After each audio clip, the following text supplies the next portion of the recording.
Povo, essa é a terceira parte. A última, eu não consegui.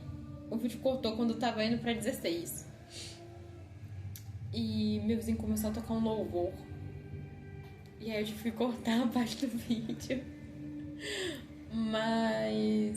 Bora lá. Eu vou tentar explicar nesse daqui da 16 até 26, pelo menos. Bora lá. 16. O que se pode entender por interioridade da existência e como ela se opõe à visão positivista de exterioridade do mundo. Então, na fenomenologia, a gente sempre tende a ter uma postura ontológica. O que seria uma postura ontológica? Ontológica é a gente entender que tudo aquilo que nós percebemos faz parte da percepção de quem percebe. Não existe sozinho. O positivismo, ele entende os objetos do mundo como existentes por si só. No positivismo, esta caneca continua existindo mesmo que eu não esteja segurando ela. Entendeu? Pra fenomenologia, não. Pra fenomenologia, essa caneca ela só existe na perspectiva em que eu percebo ela como caneca. Na minha percepção de caneca, no meu sentido de caneca, na experiência que eu tenho envolvendo essa caneca. Entendeu? Então, a interioridade da existência é justamente isso. A existência ela só faz sentido, a existência de qualquer objeto só faz sentido na interioridade que essa pessoa tem em relação a esse objeto. Ok? Ok. 17. Explica a seguinte afirmação. Toda consciência é consciência de algo. Logo, consciência é sempre sobre algum objeto e os objetos só têm sentido para uma consciência. A consciência, na fenomenologia, ela é dada como um ato intencional. Ou seja, tudo aquilo que nós percebemos, ele tem intencionalidade, tem concepções próprias de quem percebe. Entende? É um ato. Então, tipo, é uma relação constante com o universo, com o mundo, com as pessoas, tudo. Então, toda consciência, ela necessariamente é uma relação. Entende? Ela é um ato. É consciência de. Entende? Essa preposição de justamente significa relação. Quem cuida, cuida de. A consciência é consciência de. Entende? Quem fala, fala de. Então, sempre é uma relação. Defina com suas palavras noés e noema. Eu fiz um esquema que eu acho que pode ajudar. Muita gente ficou com um pouco de dúvida, né, nessa questão do noés e do noema. Imaginamos, não sei se vai dar pra enxergar aqui. Imagine que você está no quarto escuro. Um quarto escuro. Quando você está num quarto totalmente escuro, você consegue enxergar alguma coisa? Não. Ou seja, nada existe pra você. Se você não tiver consciência de nada, nada existe pra você. Tranquilo? E nada existe. Pra fenomenologia, nada existe enquanto ela não é percebida por uma consciência. Ok? Noesis é a sua percepção de algo. Então, e noema é o objeto percebido por você. Tranquilo? E aí o noesis é sempre como esse algo é percebido por você. E noema é o que é percebido por você. Vamos pensar novamente nesse exemplo do quarto escuro. A consciência seria uma lanterna que você intencionalmente liga para perceber algo. E a noesis é justamente como você está iluminando este algo, este objeto. Beleza? Se você ilumina como, nesse caso, uma luz roxa, por exemplo, esse noema vai ser iluminado por você de uma forma específica, nesse caso por uma luz roxa. Se fosse uma lanterna amarela, seria um objeto amarelo, digamos assim, entende? Seria uma relação diferente. E você intencionalmente tem que ligar a lanterna para você conseguir perceber. Então, se você não ligar a lanterna, se você não tiver essa relação de consciência, você não percebe esse objeto. Tranquilo? E ok, 19. Como a fenomenologia existencial entende o passado e o futuro na perspectiva da temporalidade? Eu não sei se é Peirce que fala, mas tem algum dos filósofos, que são muitos, é quase um esquema de pirâmide a fenomenologia, cara. Tem muito filósofo, é sinistro, assim, mas eu acho muito bacana. Como a fenomenologia existencial entende o passado e o futuro na perspectiva da temporalidade? Para a fenomenologia, o presente é sempre o processo de um retrovém e de um advir. O retrovém é justamente você percebendo o passado no presente. E o advém é justamente você projetando o futuro no presente. Como assim? Neste exato momento, eu estou falando baseado nos meus conhecimentos do passado. Então eu estou trazendo retrovém. Eu estou trazendo eles agora para o meu momento presente. Entende? E ao mesmo tempo eu estou fazendo um vídeo com a intenção de postar ele no futuro. Ou seja, a temporalidade ela está sempre conectada no passado, no presente e no futuro. Porque todos eles estão acontecendo ao mesmo tempo. E você é um ser contínuo. Então você está sempre existindo no tempo. Não existe um tempo parado. O presente, no momento que eu falei presente, ele já não é mais presente, entende? É meio complexo. É um pouco paradoxal até, mas é como se a gente sempre estivesse sendo interferido e transpassado pelo passado e pelo futuro. Beleza? Porque se diz que para a fenomenologia é mais importante descrever e compreender do que interpretar e explicar, sendo os dois primeiros passos essenciais para uma aproximação mais precisa aos objetos como se mostram. Ok, a fenomenologia, segundo o próprio Russell, ela é um método de voltar as coisas a elas mesmas. Então é você tentar se aproximar da essência daquilo que você analisa, daquilo que você percebe, entendeu? Só que para você chegar neste lugar de analisar como realmente você precisa se desvencilhar das suas interpretações, porque a interpretação é justamente o entendimento daquilo que se mostra por uma perspectiva sua, com deduções suas.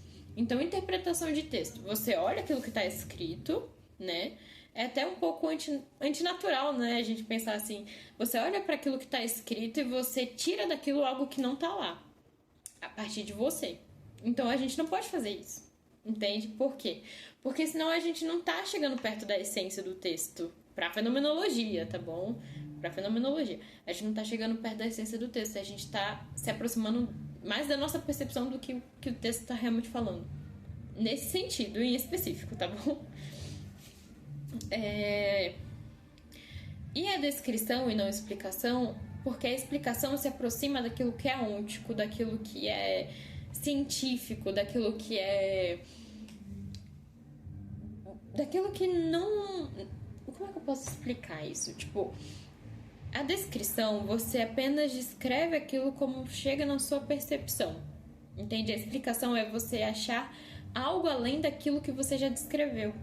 Então, meio que você está usando seus a priori, você está usando seus preconceitos, o seu pensamento pré-concebido para explicar aquele fenômeno. Entende? A gente tem que descrever ele. A gente tem que se aproximar daquilo que ele realmente é. Beleza?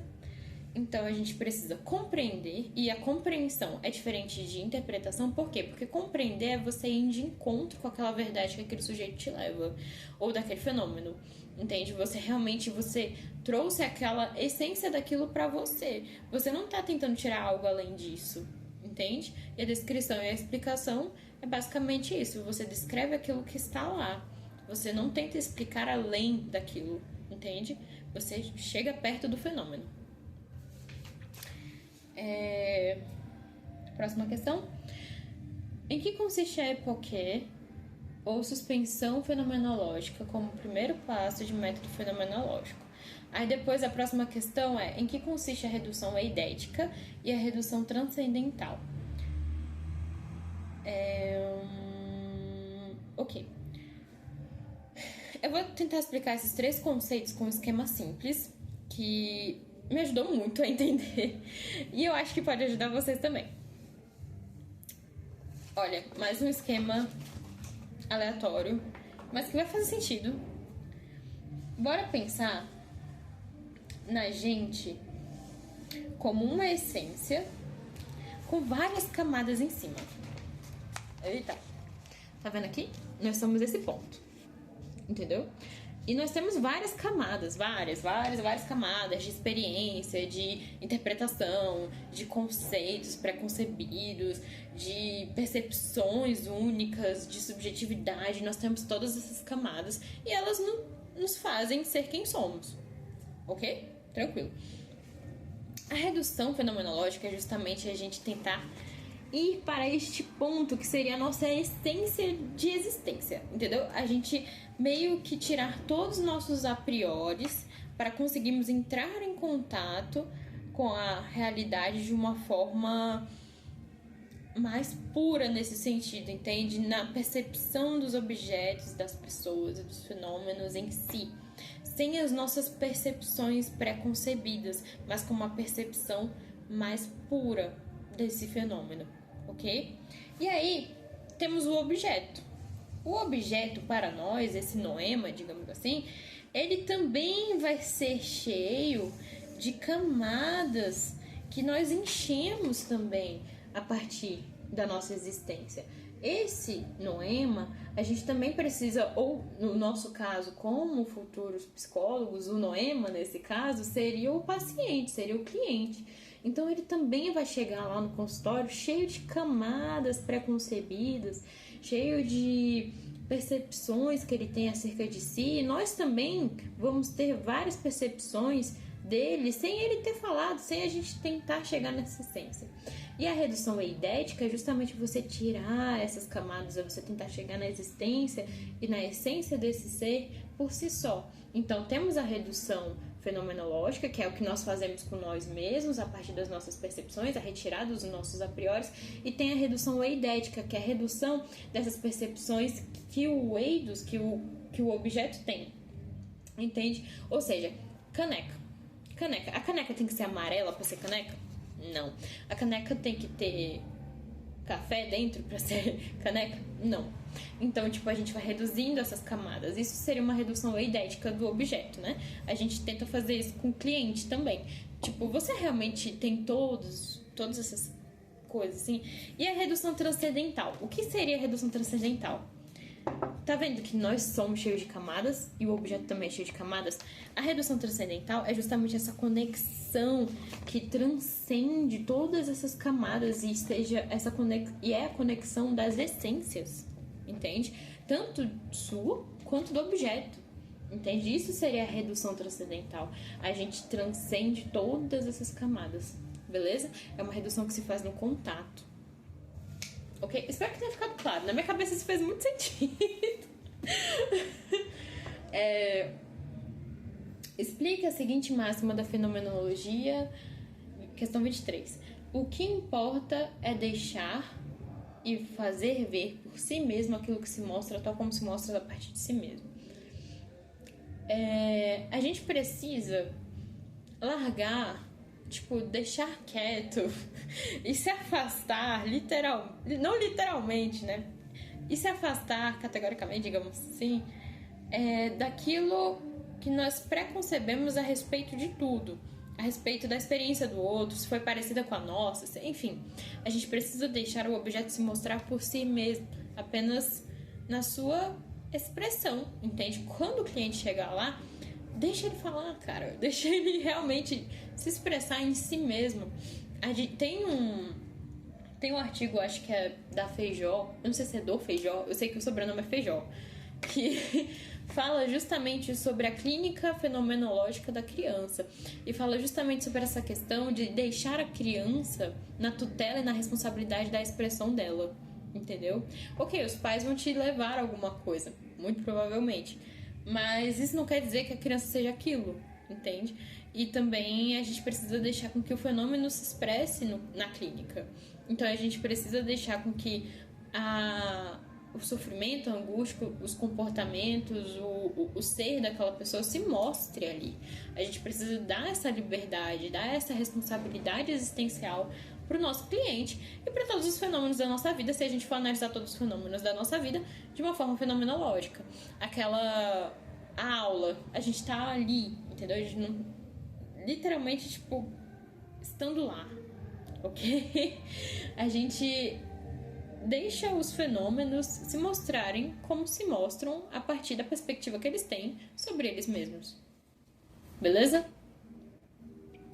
Por que se considera a consciência como um fluxo constante de atos intencionais e não como uma estrutura ou substância na fenomenologia? Eu acho que eu já expliquei, mas eu posso retomar, que é justamente a consciência, ela é sempre consciência de algo. Ela está sempre acontecendo, entende? Então, ela realmente,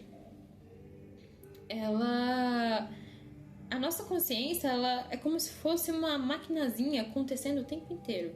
Ela tá sempre percebendo, é como se fosse, sabe, um filme que nunca para de tocar e ele tá sempre retratando coisas e dando perspectivas de coisas o tempo inteiro? É como se fosse isso, nós somos um filme, entende? A nossa consciência é um filme, ela é um fluxo, ela está sempre acontecendo.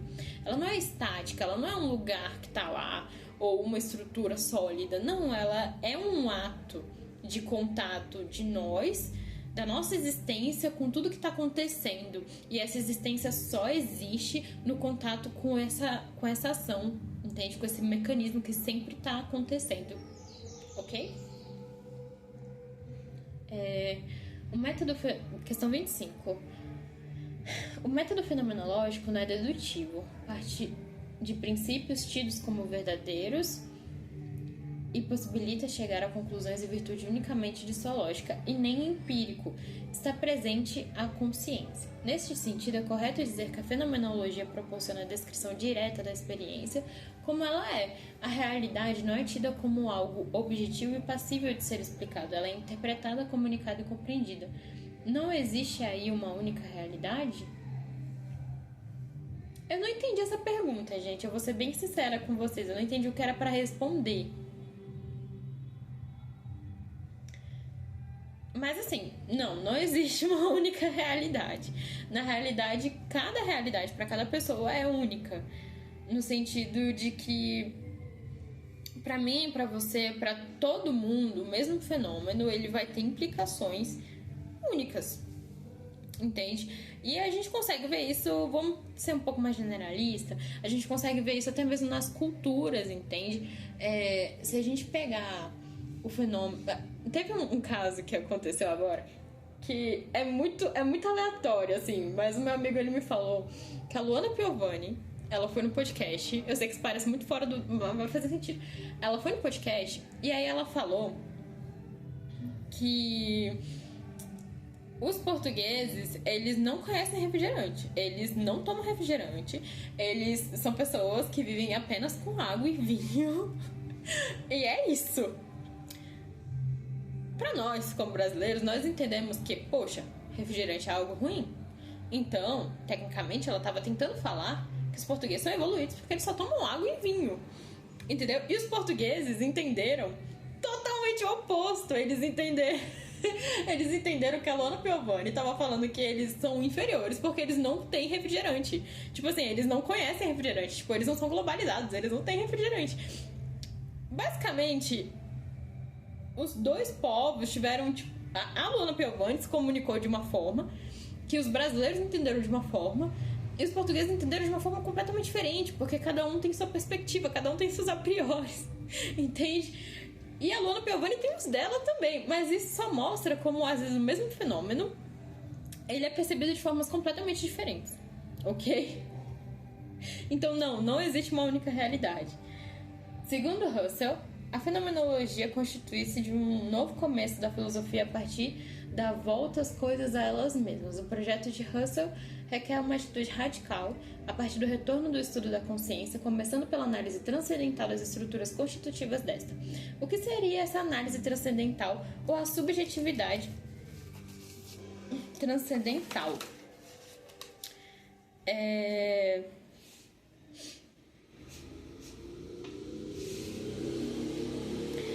Seria um estudo descritivo despreconceituoso, digamos assim. É justamente você analisar sem os seus a priori um fenômeno. Então seria justamente essa pesquisa fenomenológica que busca pela essência do fenômeno sem interferir nisso, assim, entende? Mesmo reconhecendo que a gente vai ter, sim, preconceitos, a própria linguagem, ela meio que limita a gente a esse sentido de ter preconceitos. O fato da gente dar o nome de copo já meio que limita ele nisso, entende? A gente conhece copo como copo, entendeu?